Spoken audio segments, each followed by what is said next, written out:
Hello guys, welcome back to another Division 2 video. Today, I have an absolute god mode build for you guys that just might have Striker beat when it comes to overall performance. Compared to Striker's battle gear, this build won't hit nearly as hard, but it does have a decent amount of weapon damage, and as you've seen from the gameplay footage at the beginning, the survivability with this build is through the roof. Like, there are some instances where NPCs will struggle just to destroy your ballistic shield, which is crazy. And since the damage isn't bad at all, it just makes this the perfect solo PVE build for any open world activity, as well as legendary missions. So this build is basically like the jack of all trades. It has great damage, a crap ton of armor regen, and survivability. Having a build with super high survivability and decent damage just makes clearing solo runs a lot more enjoyable. Trust me, with this build, you won't have to deal with the frustration of constantly getting ripped apart by annoyingly overpowered NPCs. The armor regen on this build is insane, and you can really endure a lot of damage. Because I'm sure many of you already know how overpowered NPCs can be, especially on legendary difficulty. Constantly dying from NPCs can be super frustrating. Okay, so without further ado, I'm gonna go ahead and break down the build for you guys, and I'll be showing some gameplay as well. So this is a 4-piece Foundry Bulwark build.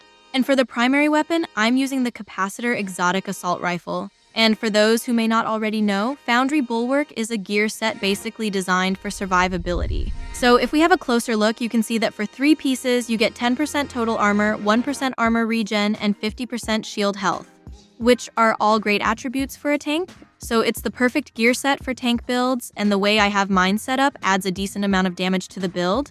For one, having the Catharsis Mask not only adds more survivability, but it also helps boost weapon damage. You see, Catharsis comes with the talent Vicious Cycle, right?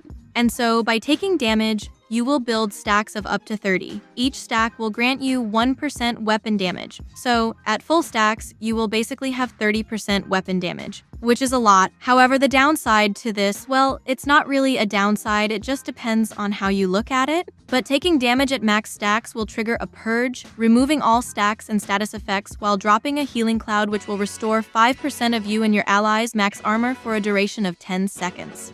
This can be seen as a downside because you are losing those weapon damage stacks, but the good thing is the healing cloud that drops for you after the purge, so that's a positive. Also, in PvP, this mask is truly a lifesaver, especially from players that like using status effect builds. So if you were to get hit with a Burnfire Sticky in PvP, for example, then the Catharsis Mask should help by removing the burn status effect. This can really save you from those deadly skill builds. Also, for those who don't know, you can monitor the progress of your Catharsis stacks from a meter under your armor and health bar, so that's pretty cool. Okay, so for the backpack, I have 1-piece Fenris Group AB with the talent Vigilance. Vigilance really helps add a great amount of damage to this build. Vigilance will increase your total weapon damage by 25%. However, just keep in mind that taking damage disables this buff for 4 seconds. But this won't be an issue since we will be using the Ballistic Crusader Shield. The Ballistic Crusader Shield will help prevent that Vigilance buff from being disabled by providing protection. So you won't have to worry about this negative effect as often. Okay, so now I chose to go with Fenris for the 10% assault rifle damage, but there are other options, so not having Fenris won't hurt.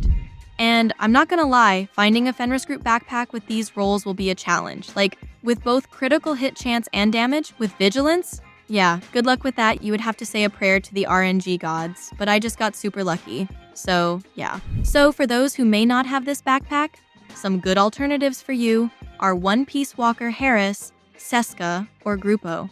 Okay, so Walker Harris, Cheska, and Grupo are all great alternatives. Okay, so for the weapon specialization, I chose to go with Technician for the extra skill tier. By having this extra skill tier, I will be getting an extra 7.5% weapon damage. A special thanks to the weapon talent Capacitance. Not only that, but you will need the Artificer Hive with this build as well, which you can only get from the Technician weapon specialization. The Artificer Hive will help replenish your shield health over time. Also, I'm gonna show you guys what you can do if you need a little bit more survivability. But just real quick, for the attributes on the gear pieces, I have critical hit chance rolled for the most part and critical hit damage. But you wanna make sure to roll either critical hit chance or damage for your attributes because it will help with damage big time. So I'm going to show you guys the stats in a second, but again, you can roll either critical hit chance or damage to get similar stats to mine. For the stats, 50% critical hit chance and 123% critical hit damage. And for the secondary weapon and sidearm, you can use whatever you'd like. Okay, so now what you can also do if you would like to add more survivability is swap the backpack for an Alp Summit bag with the talent Safeguard. Safeguard will basically increase total skill repair by 100% while at full armor.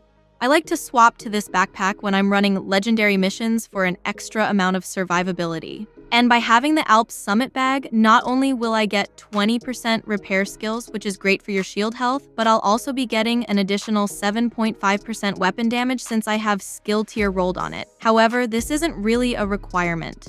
But the only thing is this, and maybe you guys can help me figure this out because I'm a little confused on how the Safeguard talent truly works. Because I don't know. So when I have the ballistic Crusader shield out, and it gets destroyed by NPCs, my shield health will sometimes completely reset. So watch this. Well, it didn't do it that time, but let me see if I can show you what I mean. But again, it doesn't happen every time. That armor regen is wild, look at that. But yeah, I don't know, it seems to happen when I have the Safeguard talent active though. So I was just wondering if my shield health was resetting because of the Safeguard talent, or am I just tripping? I don't know, but if any of you guys use Safeguard and know exactly how it functions, please let me know in the comment section. But one thing is for sure, having Safeguard helps with the shield health, and if you're worried about losing weapon damage, you can simply use a Walker Harris bag, which comes with 5% weapon damage, or a Fenris group bag for the extra 10% assault rifle damage, and just have the Safeguard talent rolled on it. The Artificer Hive combined with the Safeguard talent will keep your shield sturdy and help a lot with survivability. So there you have it, a well-balanced tank DPS build. Feel free to add weapon core to this, don't feel like you need to go all blue. I have a high expertise, so I can afford to have all blue. But if your expertise isn't very high on your weapon, you may want to roll a couple of weapon damage core attributes for the extra damage increase. This is Prajna. I hope you found this video helpful, and if you're new to the channel, welcome and consider subscribing if you enjoy content like this. Also, I'm so happy to announce the first member-only video coming soon, sometime next week, where I will give you guys a closer look at some of my strongest build loadouts, as well as tips and tricks for improving in PvP and in the Dark Zone. So if that's something of interest to you, then consider becoming a member of the channel and stay tuned. In the meantime, keep it cool, keep it classy, and see you in the next video. Peace out.